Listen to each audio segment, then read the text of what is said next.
We're almost at lunch, but wait here because here's a highlight of the day. One of the things I always like here is the presentation of scholarships, and you get to meet the scholarship winners. So I'll ask Connor Reynolds from Metro Vancouver, who will introduce the Robert Caton and David Bates scholarship winners for this year. Connor. Okay, thanks very much, Mike. This is always a highlight for me as a member of the scholarship committee that evaluates all of the great applications that we get each year for the David Bates and Robert Caton scholarship. So I'm going to invite this year's two scholarship winners up to the stage, and then I will speak a little bit about them and invite them to tell you a little bit about their research, so you can ask them lots of tough questions at lunchtime. So if I can ask Ayomide Akande and Spencer Lee to come on up to the stage and grab a seat here.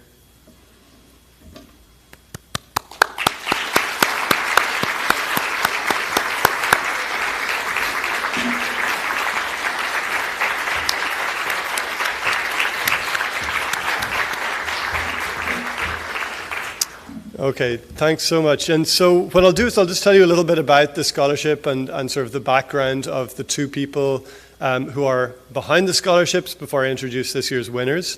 So both of these scholarships are intended to support grad level students within the environmental studies, sciences areas with high ideals, demonstrated interest in studies related to atmospheric sciences, air quality and health or policy, and specific goals leading to future work in that field. So that's from the application, criteria.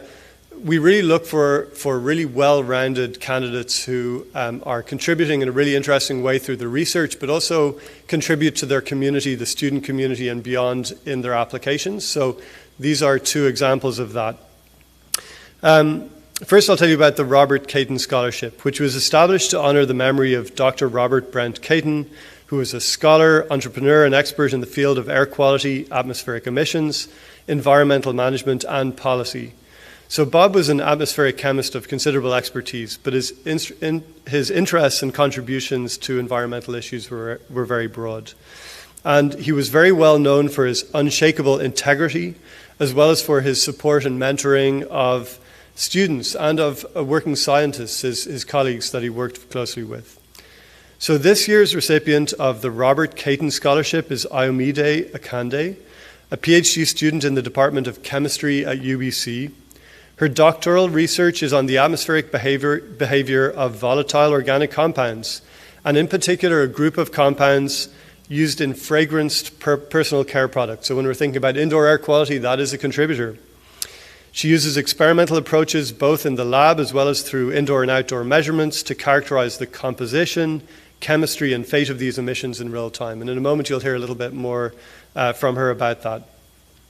Outside of her research, Ayomide is actively involved in the Graduate Student Society, focusing on academic policies, reviewing and identifying improvements and new policies that should be made. And she co-founded the Black Graduate Student Network at UBC to create a supportive community for Black students. And she also enjoys sharing her thoughts and experiences through blogging, so you can look her up and find out what she writes about.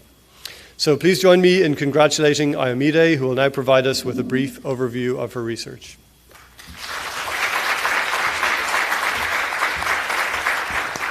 Thank you, Connor. Hello, everyone. My name is Ayomide Akande. I mostly go by Ayo. I am a third-year PhD student in Nadine Bodwa-Dedekine group. We call it the NBD group at UBC, studying atmospheric chemistry.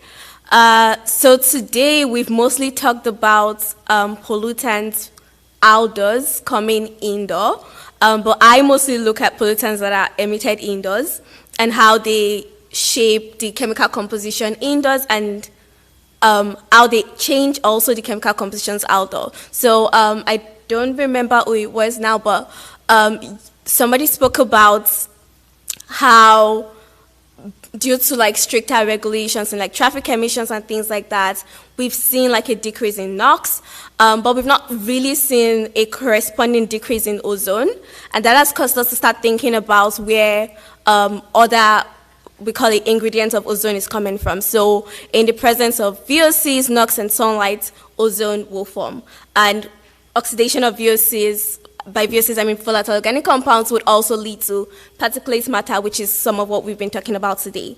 And so I'm focused on looking at VOCs from volatile chemical products because by definition, these are products that are expected to evaporate upon use. So we are intentionally releasing VOCs into the indoor environment. And like Professor Nazarev also said, the indoor environment is very different from the outdoor environment. And some of the things that you introduce in there will stay there for a lot longer. And so my PhD is using mass spectrometer to kind of figure out the fate. So what are the chemical compositions? What are their transformation products? How do they oxidize? How fast do they oxidize? And just identifying if we can map out mechanisms that can help us, or like that can improve our predictive capabilities, I guess, of these compounds. Thank you.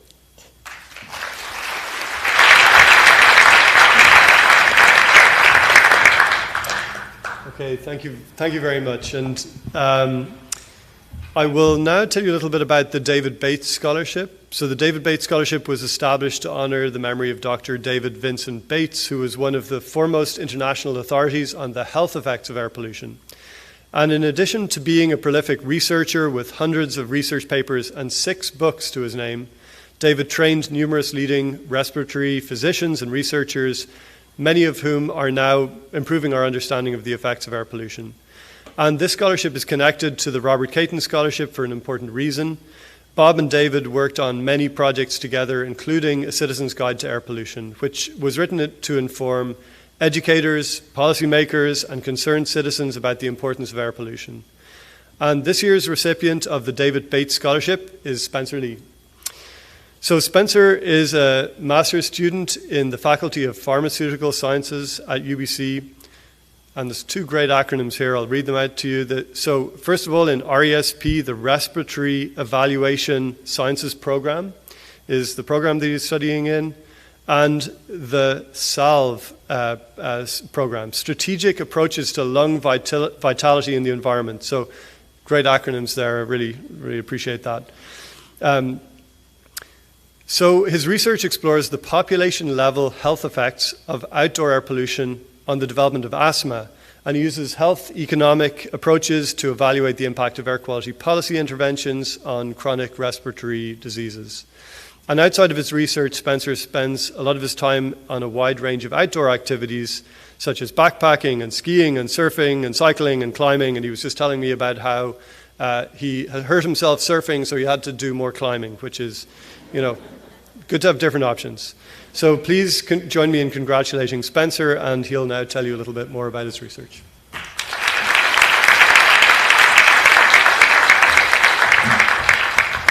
Well, thanks, Connor. And it seems like I'm going to be the one that's going to be in between and gatekeeping lunch. So I'll try and be quick here. So yeah, my name's Spencer. I'm a second-year master's student. I have the honor of being supervised by 2 great supervisors, and that's why I'm in 2 different labs, so in the RESP and the SOLVE labs. And my kind of research really aims to kind of fulfill 2 objectives. So the first one is to really round out the literature on the effects of ambient air pollution on the development of chronic respiratory disease, and I was specifically looking at asthma in that case. So I did a systematic review and meta-analysis, and it turns out PM2.5 and NO2 exposures, which we found enough studies to actually pool, do represent a substantial increase in developing adult asthma. So that kind of supports the notion that ambient air pollution exposures are detrimental to the development of asthma across the entire lifespan. So hopefully can cite that. The second part of my project really looks at adding policy interventions. So we're looking at the value of a funded HEPA air cleaner program in British Columbia. And some of this groundwork has already been laid out by some members of our RESP lab group, and I'm going to be adding on to that model. So essentially what we're going to be looking at is whether a funded HEPA air program would be better at preventing chronic respiratory outcomes. So we're going to be looking at the trajectory and also the lifetime costs of having chronic respiratory diseases, specifically asthma and COPD. So we're going to be demonstrating if we can improve not only health outcomes through a health economic approach similar to drug reimbursement program reviews, but also being able to save costs in that sense. So are we going to be saving money on exacerbations, preventing deaths, preventing hospitalizations? So yeah, that's what my research is.